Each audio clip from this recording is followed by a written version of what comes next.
Hello, Pachakuthira സിനിമയിലെ ദിലീപിൻ്റെ ഒരു ഡയലോഗ് ഓർമ്മയുണ്ടോ? ഫുഡേ ഫുഡേ ഫുഡേ. ഇതേപോലെയാണ് ഞാനിപ്പോൾ പറഞ്ഞുകൊണ്ടിരിക്കുന്നത്. കുറച്ച് നേരം ഇങ്ങനെ വെയിറ്റ് ചെയ്തുകൊണ്ടിരിക്കുന്നത്. ഫുഡ് തന്നെ ഒരു ലക്ഷണവും കാണില്ല. ലാസ്റ്റ് കുറച്ച് പച്ചവെള്ളം കുടിച്ച് പള്ളർച്ച് അങ്ങനെ ഐറ്റംസ് ഒക്കെ വന്നു തുടങ്ങി. ഇന്ന് ചിക്കൻ 65-ൻ്റെ കൂടെ ഒരു അൽഫാം മന്തിയാണ് ഓർഡർ ആക്കിയത്. അധികം ബിരിയാണി കഴിക്കുക, അപ്പോൾ ഒരു മാറ്റാരും ആഗ്രഹിക്കാത്തത്.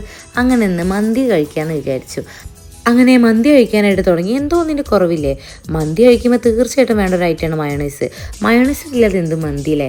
അത് രണ്ടും കൂടി കോംബോ ആകുമ്പോഴാണ് കൂടുതൽ ടേസ്റ്റ്. ഐറ്റംസ് ഒക്കെ ഒത്തു വന്നപ്പോൾ പിന്നെ ഒന്നും നോക്കിയില്ല, തലങ്ങനെ വിലങ്ങനെ ഒന്നും നോക്കിയില്ല. അങ്ങനെ വെച്ചടി ചാമ്പി. അടിപൊളിയായിരുന്നു ഫുഡ്. പിന്നെ അതിൻ്റെ കൂടെ ഞാൻ ഓർഡർ ചെയ്ത ചിക്കൻ 65 അത് മസ്റ്റാണ്. ഈ കോഴിക്കാല് കടിച്ച് വലിക്കുക എന്നുള്ളതിൻ്റെ പരം വേറൊരു ഹാപ്പിനെസ്സും ഇല്ല. പിന്നെ ചോറിൻ്റെ കൂടെ മധുരം നിർബന്ധമാണല്ലോ. അപ്പോൾ ഫ്രൂട്ട് സലാഡ് ആക്കി, സ്ട്രോബെറിൻ്റെ ഫ്രൂട്ട് സലാഡ്, അതും അടിപൊളിയായിരുന്നു. പിന്നെ ഈ പാമ്പേരം മുങ്ങിയ അവസ്ഥയായിരുന്നു, ഒന്നും പറയില്ല.